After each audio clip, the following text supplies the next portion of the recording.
going, balls to the walls and just say, look, here's my life savings, AI, make me money, is not really the smartest thing to do.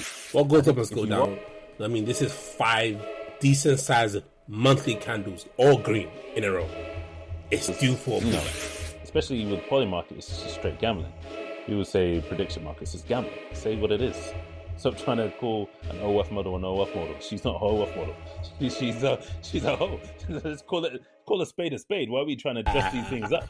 The content presented in this podcast is intended for informational and educational purposes only. It should not be considered as financial advice, and listeners are encouraged to conduct their own research or consult with a qualified professional before making any investment decisions.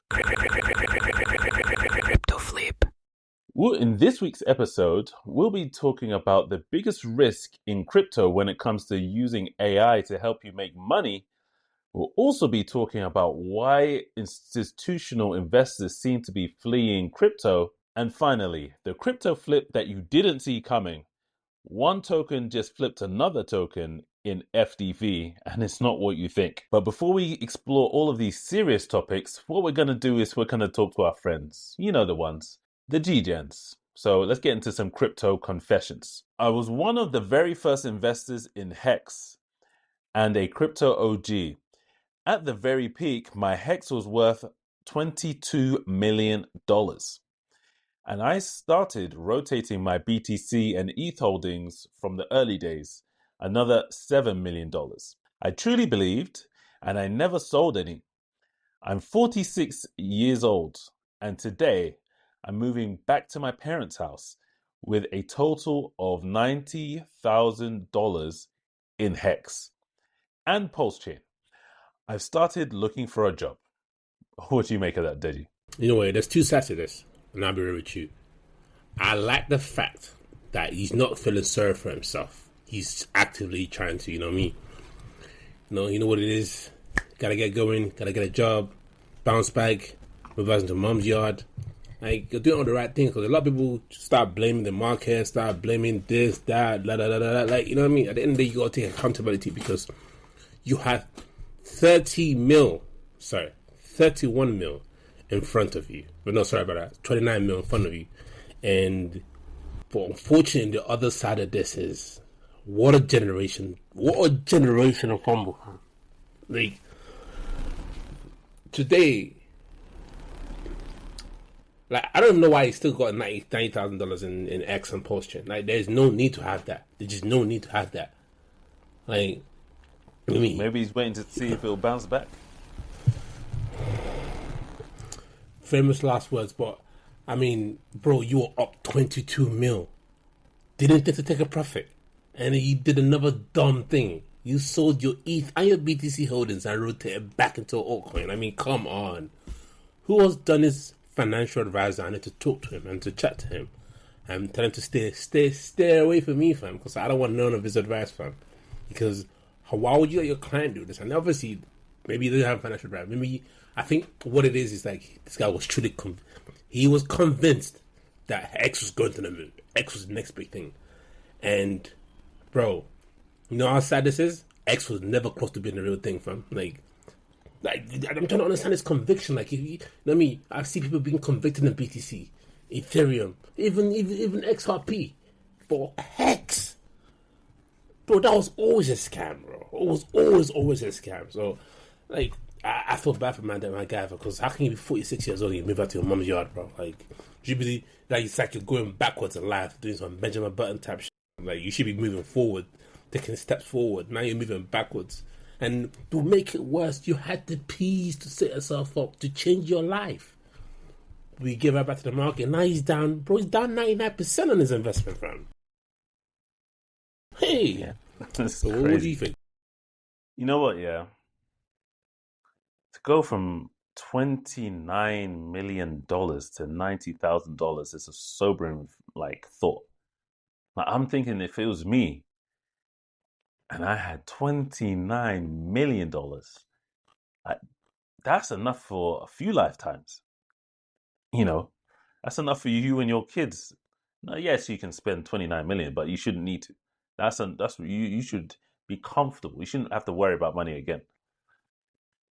But alas, your hopium, your greed, your lack of taking money off the table was what brought you here. The only thing I will say is that you still have $90,000. You have no job, so you have no income, so you're probably gonna spend that sooner rather than later. But you're moving back into your parents' house, so your costs are down. You have some startup capital. You can get something moving back again. But the fact that you're 46 years old, I think a lot of things are going to escape you. What do I mean by that? Well, obviously we're in a time of memes, and something tells me that you're not going to understand what really moves memes. And it kind of shows based on the fact that, you're in Hex, you're early in Bitcoin, Ethereum, you understand things with more fundamentals. But where you are right now, I think you better pray that, the market shifts back into fundamentals and you find something early.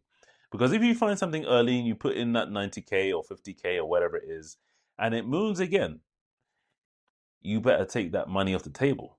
You better cash in. You don't even have to take everything out. If you took 5 mil out and the rest went to whatever it was, let's say 30K or less, you'll be fine. You'll be like, okay, I got 5 mil. You'll be salty, but you've got 5 mil. 5 mil is 5 mil. So I think it's a real lesson in you need to learn how to take profits, when to take profits. You can DCA out. And sometimes it's hard because we know things can 100x, 1,000x even. But at the end of the day, cash is cash. And the only thing that matters in this market is Bitcoin. Well, welcome back to the Crypto Flip Podcast. I am your host, Harris King, and I am joined once again with my co-host, Deji. Don't forget to like, comment, and subscribe if you're watching on YouTube, and if you're listening on audio platforms, don't forget to leave a review. I've been seeing a lot of your comments on YouTube, so thanks for the love. And yeah, we'll continue to give you our analysis. But if it is your first time here, myself, Deji, and my other co-host, Ricardo, often give our take on the market, what's trending, how to become a better trader and investor so that you can navigate the market more confidently and more easily. So with that being said, let's get into the first story of the day. So recently, a free NFT allegedly helped drain $174,000 from a Grok-connected crypto wallet through a prompt injection exploit. The case highlights rising risks around AI agents with direct wallet access. So, we all know AI is here. We all know that there's going to be an intersection with crypto. AI is going to start managing wallets. And it's already happening, but it's not happening on scale. But there's an issue.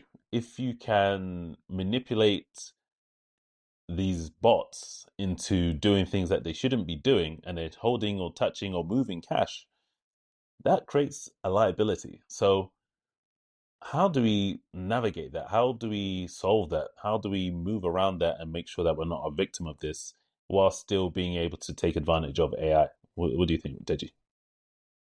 I mean, first of all, I want to get some clarity on this topic. So when you say there's someone used NFT to drain a connected bot that's connected to a Grok, or what was that? So I think the LLM they were using is Grok. It had control of a wallet.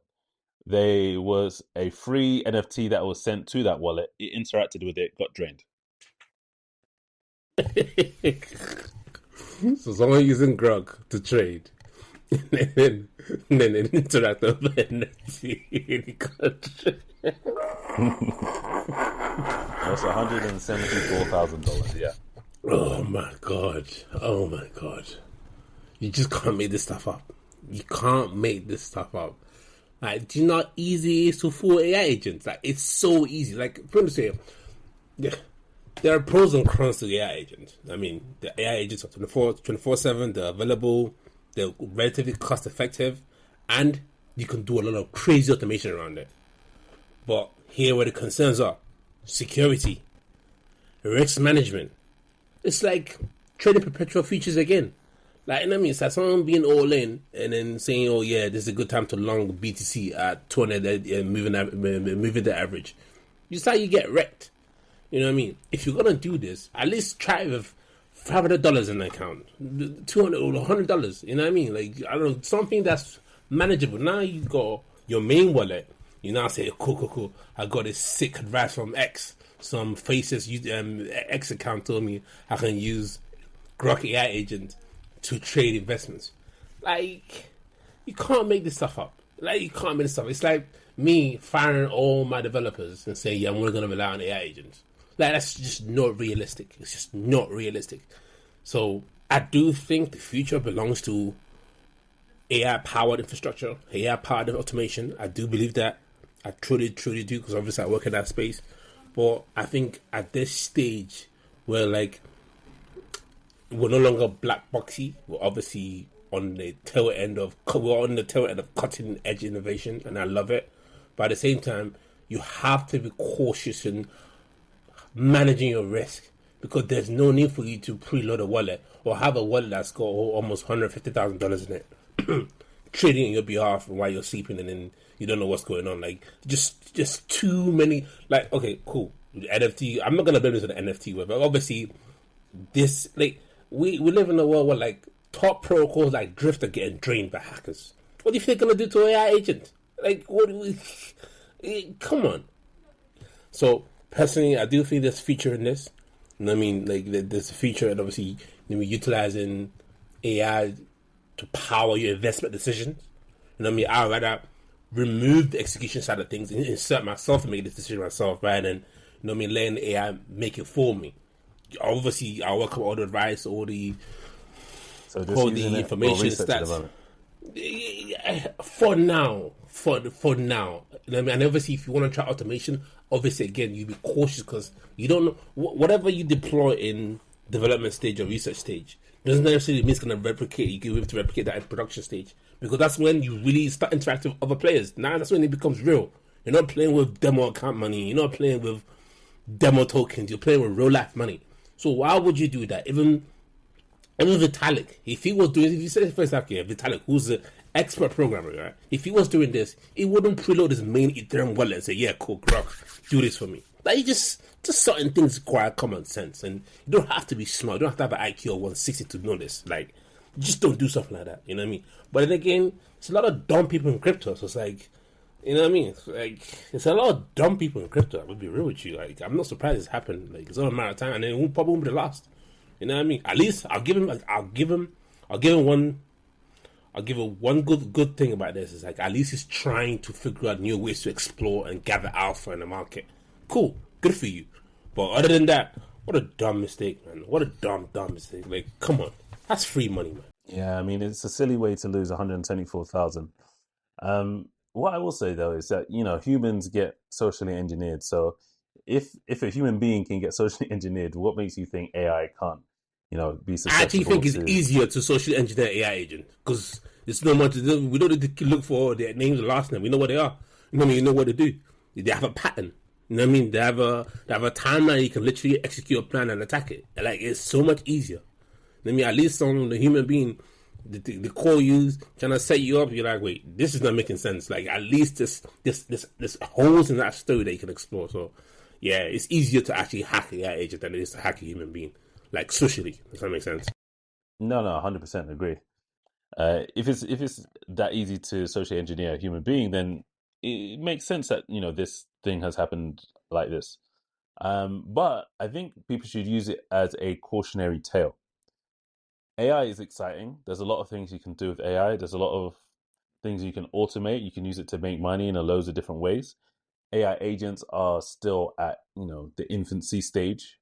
It's come a bit further than it was at this beginning, but we're still nowhere near, you know, AGI or anything close to that. So there are a lot of flaws. There are security holes. There's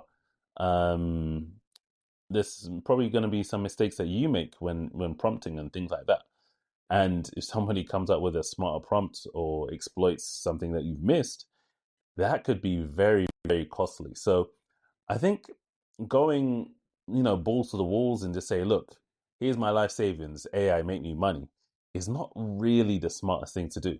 I think if you are going to let it touch money and you don't want it just to be like a research tool because you genuinely don't have the time, the patience, or you just want to see what AI can do, then set up a fresh wallet, put an amount of money that you're willing to lose, and then just use that on a device that you don't use. I think that's probably the smartest way to go about it. If it blows up the account, it blows up the account. And if it makes money, you can take that learnings and, move from there. But to use your main account and just rely on that and let AI control that completely is just silly, in my opinion. I've got one more thing to that. What he's done and did is equivalent to me giving Grok or any of these favorite LLMs, and I don't want our users and our viewers to get confused. Like, I love LLMs, I love AI, and I use AI every day. You know what I mean? I have nothing against it, but here's my issue with people that are just dumb when it comes to using it. What he did, connect his main wallet to Grok AI agent. It's like me giving AI access to my passport and my bank account. Literally, that's what you've done. So, if we now rewind that, would you do it again? Absolutely not, because there's no need. Even advice against that. Don't share us your personal information. Just give us what we need to know to do the task. Simple. It could be also simple, but what isn't simple is institutional money seems to be fleeing the market because Goldman Sachs sells all its Solana and Ripple ETF holdings. And when this news broke, I thought to myself, okay, maybe they're just focusing on Bitcoin and Ethereum. And that looked to be the case. And a lot of people were commenting this. So I was going to ask, is this, regulatory concern, portfolio rebalancing, or is it actually bearish? But since then, they've also sold $950 million worth of Bitcoin and Ethereum. So it doesn't seem like they are, picking favorites in terms of blockchains. It seems like, they're fleeing the market. And it's not just them. Coinbase Premium hits a monthly low as institutional seller pressure mounts. So that's a number of different institutions seem to be, leaving the market. And further to that, institutional investors are, shying away from store of value assets such as gold, which is down 5.8% over the past month, and favoring stocks and the S&P 500 since April. So it seems like they're moving away from stores of value. They're going into, stocks, and that's why the stock market seems to be on fire.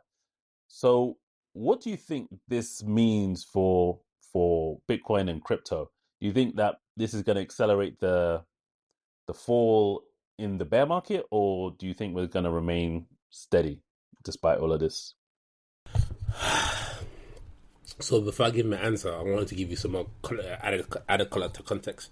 So last week, it was announced, or not announced, basically the 10-year Treasury yield hit 4.6%, making it new all-time high 2026. And whenever, like higher Treasury yields flows to almost everything: mortgage rates, auto loans, credit cards, corporate borrowing, stock valuation, and all of this is obviously a result of surging energy prices because of what's going on with Iran and then the US, and then and combined with the fact that we're not sure, like there's lack of growth in these countries, and there's also steadily increasing inflation. All of the things was what led to obviously increase in 10-year. It's called 10-year bond yield. It's called Treasury bond, and this is usually not a good sign in my opinion. I remember I was thinking BTC was trading around. I got the exact figures because I was watching the market trying to look for opportunities. Like BTC was trading around above 81k. It was around, I believe, just 81.5, 82k. When the news broke about Treasury bond, the 10-year Treasury bond going up to 4.6%, new all-time high. We've been having a slowly hard rejection around that range because literally the 200 moving average is literally acting like resistance and literally pushing the BTC back down again. And if I'm being real with you, it's not looking good again. Like with all the rally, all the positive sentiment we built up recently, that we could touch, we could probably rally up to 90k, rally up to 100. I think there was real sentiment. I don't know about your timeline, but my timeline, I'm seeing a lot more people taking quick scalp trades, expecting volatility on the upside, not downside. Obviously, volatility is good, but depends on if you're the right side of the trade.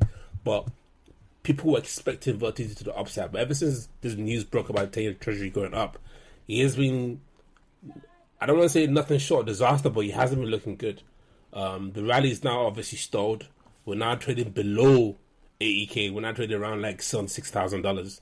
And if we don't maintain this range of 75 to 76k range, I think we'll probably go back down to the recent lows of 67k again. And would we have a rally again then? Have a reattempt to a rally again? Of course it's possible. You know what I mean? But it depends on the environment that we're in. Are the energy prices going to keep surging? If they're going to keep surging, then there's no rally. You know what I mean? Is inflation going to keep going up?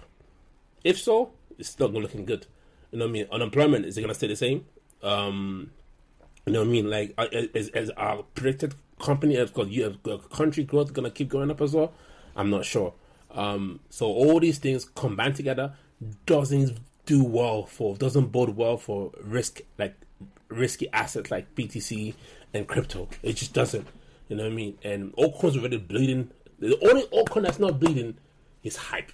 Like hype is literally the only one showing phenomenal strength. But everything else, and Z-Chain as well. And Z-Chain, Z-Chain recently has been doing his thing. But other than that, my God, I mean, Lord help us. But we have to hold. If you want to continue this rally, we have to hold this range of $74,000 to $75,000 BTC. We have to hold it. If we break that range, we'll go back to recent lows again. So I'm talking 67k, which could spook investors. See, if I was an investor thinking, oh, I'm coming to the market, I've got some spare change, and the market's crashing again, by BTC slides on about 8%, that doesn't give me confidence. I mean, obviously, if you're a long-term investor, you're thinking, cool, that's a fresh entry, I can DCA it in. But if you're someone that's new, relatively new, and you've heard of all the horror tales about crypto, you're going to be cautious, especially a retail. Thinking of buying some altcoins, some meme coins, you're going to be cautious. Or, and let's be real, the reason why these companies are selling their ETF holders is because they don't see a much growth in the near future for some of these assets. That's why they're taking the money out. You know what I mean? That's the main reason why. Because they're in it to make money. If it's going to grow, they think of like a swing trade or something. I mean, how long have they held the Solana holdings for? I think they've held it for a while. And I mean, and then they just don't see any further upside in the meantime. That's what they hold it. Because they could always buy back. Well, maybe they look at it like opportunity cost. Yeah, like it's not worth the headache of holding it for. Like, yes, it will bounce back, but we think they can get it lower, and I think they can get it lower too. I mean, I wouldn't be surprised if Solana's traded back at $50 again. I wouldn't be surprised because it's not far off. It's literally not far off. You know what I mean? So, yeah, it's not looking good in terms of just, like because I was expecting like summer rally, and I still think we might get that because obviously we're still holding strong around this range.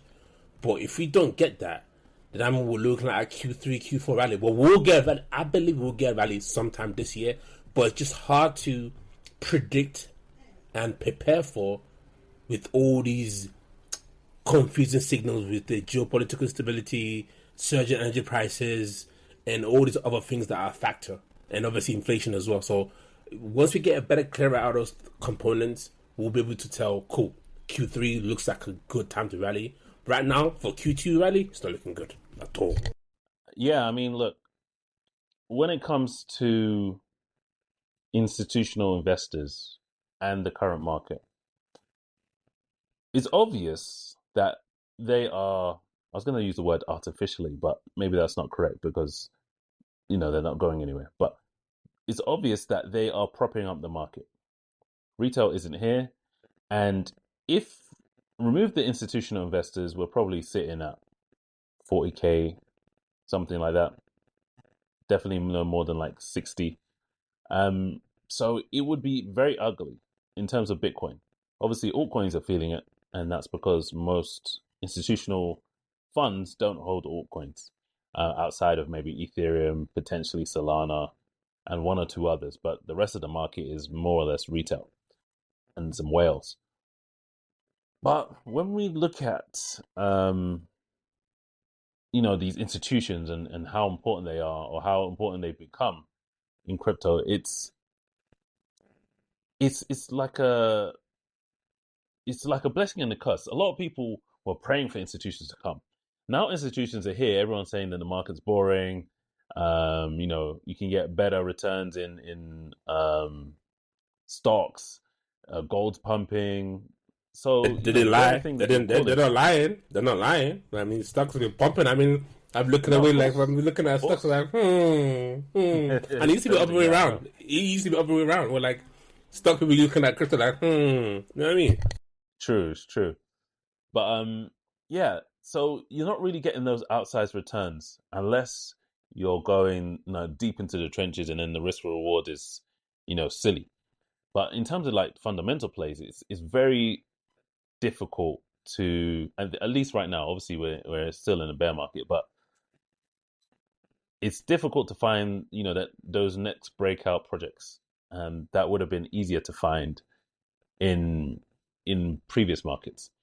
So I think that one of the things that would sort of ease my mind, I think I might have mentioned this before, but I'll mention it again for any of the new listeners, is that when I see VCs funding new fundamental projects, or projects with fundamentals, I should say, I will have a bit more confidence, shall we say. I know that A16Z raised a round to, fund projects that intersects crypto, AI, and traditional markets, or TradFi really. So that's obviously big news, credible investor, and I would like to see more of that type of thing, because when you see VC funds getting involved, obviously founders can raise, they can build, they hire smart people, you start to get cool projects. And yes, you don't actually need as much money these days because of AI, and things are a lot cheaper to build now than they were before. But it definitely helps, and it gives you runway, allows you to hire people, allows you to scale faster. So I would like to see more of that. And I think when that starts to happen more and more, then we'll start to see better projects and better narratives than people gambling on what's happening in the next sports event or whatever it is. I want to ask you a question, Harris, to answer your point. I think when people were saying we were screaming for institutional money to come in, that was due to a lot of the stupidity that was happening in crypto. Like I remember 2017, people couldn't get enough. They would make 10x on an investment, and instead of holding it in ETH or whatever, you want to immediately put in something else. Let me see if I can double up again, get another 10x, and then you 100 ETH. Obviously, greed is obviously the main factor there, but I saw that landscape and thought, like, some of those ICO that people invested in, some of them were, like, obviously looking back at it now, even without using any kind of AI research tool, whatever, you can tell from a mile away it's a scam. A mile away. Like, some of the things that they were promising was ridiculous, and I can't believe people actually invested things that really work. And I was one of the people that I was yearning for smarter money to come to the space. But what I didn't anticipate is because I always felt like, because it's obviously crypto, there's a lot of altcoins, a lot of things to kind of, play with, that kind of stuff. You don't always have to own a BTC. There's other things you can own. I always felt like retail will always be here. And obviously, I was looking forward to fast forward now to the next bull run where we'll have both smart money, which means institutional money, and also retail money. But in this cycle, what we got was the opposite. We got very little retail money and a lot of institutional money, which is what that's the kind of bull run that we had. You know what I mean? It went up quickly and it went down just as quick. You know what I mean? There was no sustained run. There was no one buying at 90K. There was no one buying at 100K. No dumb money coming in and buying at 120K. A lot of people did not buy at 129 or 126K, which is the top. What typical in every single cycle, there's always people that comes in fresh money. They want to slap money on debt. So it's like I would have been interested to see. Would have been interested to see what cycle will look like with both tap money in the space, whether it's retail money and institutional money. I think that will make it for an awesome cycle. But this cycle has been a complete S show, and we only got institutional money, and they know when to pull it in, when to take it out quickly, because they don't like losing money. So that's what we're seeing. There's not a lot of gaps in the market to exploit. There's not a lot of dumb money to exploit. You know what I mean? And that's why we got such a boring cycle, in my opinion. So I think, I don't know, what do you think about that? Yeah, you know what? You're 100% right. I think that it doesn't help when retail gets burned constantly, and they've been burned in a number of different ways.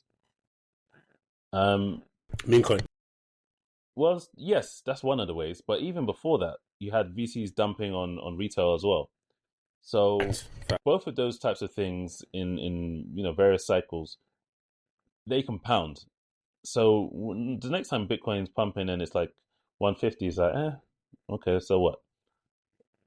And yeah, I think the pump funnification, and also like the what's the other thing called? Polymarket.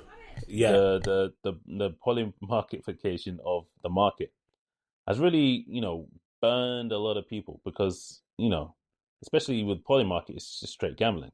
We would say prediction markets is gambling. Say what it is. Stop trying to call an OF model an OF model. She's not an OF model. She's a hoe. Let's call a spade a spade. Why are we trying to dress these things up? So when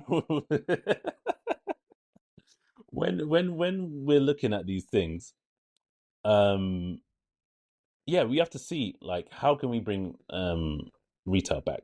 I think the only way to really sustainably bring retail back is they need to be reading the stories. I remember the first story that I read that got me into crypto. It was that Bitcoin was running up to $1,000. This was like in 2013, late 2013. And I think I got in like early 2014. And then I saw it in the news. I was like, wow, that's crazy. And then obviously other people see, oh, this person's made X amount in this coin and whatever. You see success stories. They're more or less like testimonials that you'll see on like a tech product. That's Bitcoin and crypto's testimonial. Is these people that are making life-changing amounts of money that, attract other people and think, okay, this is interesting. And then they can obviously go down the rabbit hole and explore what protocol, what blockchain they want to invest in, and whatever else they want to do within the space. But if it's just, celebrity launches, I'm going to stay locked up in my cage unless you buy and pump this thing until it's, 1 million, all these silly things. And it's like, yeah, maybe they'll come for a bit, but they're gone, and they're not coming back. Something else that might not come back is Solana, because it recently got flipped by Hyperliquid in FDV. So if you go over to CoinGecko or CoinMarketCap, you're not going to see hype over Solana, because obviously it tracks market cap primarily. But when it comes to fully diluted value, that's one thing that a lot of investors don't track, and something that you should definitely track. Because if all those tokens were on the market, then you have, the real perspective of what the value of that token is. And yeah, I mean, we all know that Hype is doing extremely well, and this is just another point that is scored on the board. So what do you make of that? And do you think they'll sustain it? I am going to give some flowers to Hype. Yeah. I mean, what a run. Because did you know Hype is up this year on year, is up 168% this year. It's one of the top performing token. Yeah, one of the top performing token this year. Obviously not about cumulative since beginning, but for this year, it's up. And I think Hype is shown, is creating a standard for how you come to this market, raise money. They didn't even raise that much money.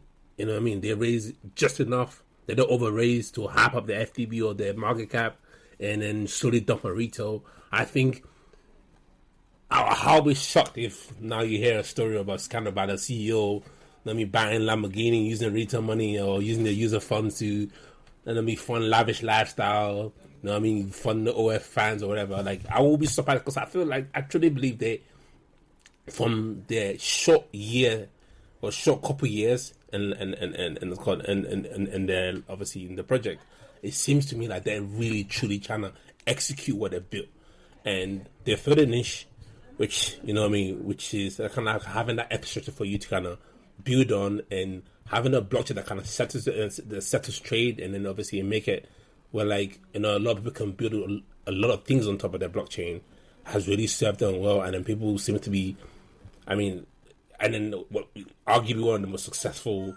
airdrop in the world ever. You know what I mean? If you're still holding, you're not crying because, I mean, as it,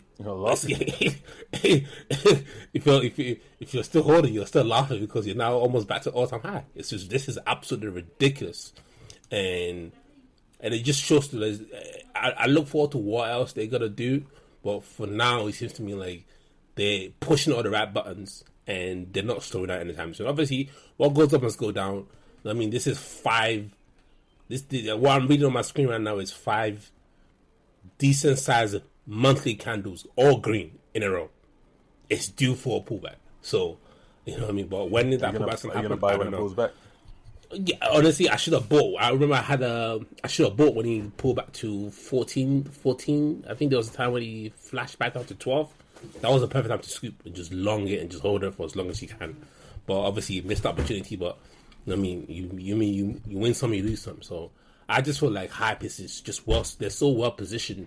There's not a lot of people that can threaten their position in the market. So I have to give it to Hype. They're doing their thing, and then I think they'll take it when they can continue to get better. But this is absolutely a S show with Solana because I think they've been too overly reliant on organic growth and growth through meme coin. Because what happens when meme coin fizzle out is this is the result. You know what I mean? Not a lot of people using your token, not a lot of people using your chain to do anything meaningful. Everybody just sees Solana as a gambling casino. Initially, you buy Solana, you go load up some Solana wallets and you go gamble online. So now when obviously pockets are squeezed, interest rates are high, free cash is a bit low, people don't want to gamble anymore, and this is the result of it. So it's like, I think go back to the question that you asked, they are in the risk of falling even further if they don't kind of get their stuff together, because they need to make a significant push into invest in the ecosystem to be more than just a gambling casino. They have to. I mean, look at Ethereum. Like, I could easily have said in 2007, oh, Ethereum is just a platform to play CryptoKitty. But that was just a flash in the pan. It never stuck. I mean, what ended up being a disaster towards the end of that cycle, as now no one's talking about it. I mean, no one's, like, they become so mature that no one, they even have their own ETF. Now, I'm not sure Solana doesn't have his own ETF. Obviously, he does, and they will continue to get more ETFs. But I just feel like when you, like, Solana is synonymous to being a gambling casino, but Ethereum is not. You know, you see a lot of people saying, "Yeah, I'm going to go gamble with Ethereum because one ETH is $2,000." Like, you know what I mean? Let me start using Solana as an XRP. So yeah, I think they need to do in the next cycle to stay relevant, to keep pushing, to be one of the top 5 chain in cryptocurrency. They have to make a significant investment in their ecosystem to push that narrative away of, oh, people come to our chain to become gamblers and get rich quickly. Because there isn't such thing in crypto as a get rich quick scheme. Most of the time, people don't pull out their money enough to say, yeah, I got rich very quickly in crypto. But just watch it all melt away, and that's what has happened in Solana too. Yeah, I think Solana is in a very interesting position. I think, yes, they over-relied on meme coins.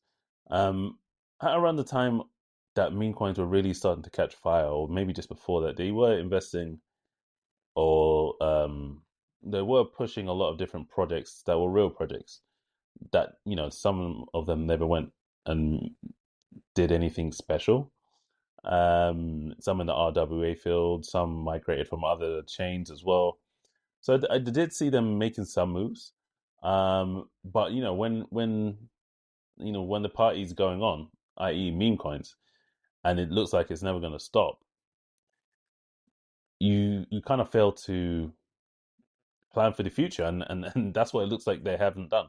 So one thing I will give Solana credit for though is that it's one of the few chains that I've seen that regularly hosts, hackathons and things like that. So they do have a lot of devs interested in a lot of devs, which is an indictment on them because you shouldn't be this behind in terms of infrastructure wise. Like there should be way more sectors and way more gaps in your infrastructure filled out already. So it's an indictment on them because it's a very developer friendly platform. It is. You know what I mean? Yeah. But I also say as well, one thing as well that I think they made a mistake on is they did spend a bit too much money on gimmicky stuff. Like, for example, the Seeker phone I think is extremely gimmicky to me. Like, you didn't need to spend over 100 million on creating a blockchain phone. It was poorly executed in the end, and then it serves no purpose to what you're trying to do. Like, zero purpose.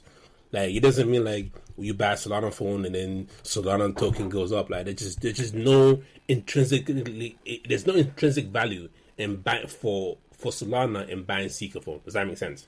Like, there's no if I understand the need though, because like a lot of crypto related software products obviously get banned, and there's a heavy restrictions and things like that. So I understand the vision for it.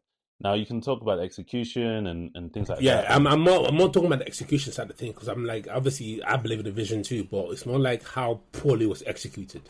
Like, you know what I mean? Like, to me, it wasn't executed properly. And then I feel like if you're going to do something, you got to do it properly or don't do it at all. You know what I mean? Or you partner with someone that has all the knowledge of inside out. Like, why not partner with a big phone? Why not partner with Samsung? Why not partner with... They could have done like a Meta Glasses type of situation. Exactly. Like, how they partnered with Ray-Bans, they could have partnered. Yeah, exactly. And then that will you being partnered with such a big electronic giant will surely raise your marketing perspective as well. Will surely also pump up your word of mouth and people talking about, you know what I mean, talking about Solana. Like, it will just create a natural buzz around that. So, yeah. What a swing and a miss, in my opinion. Swing and a miss. With that being said, we'll see you guys in the next one. Peace.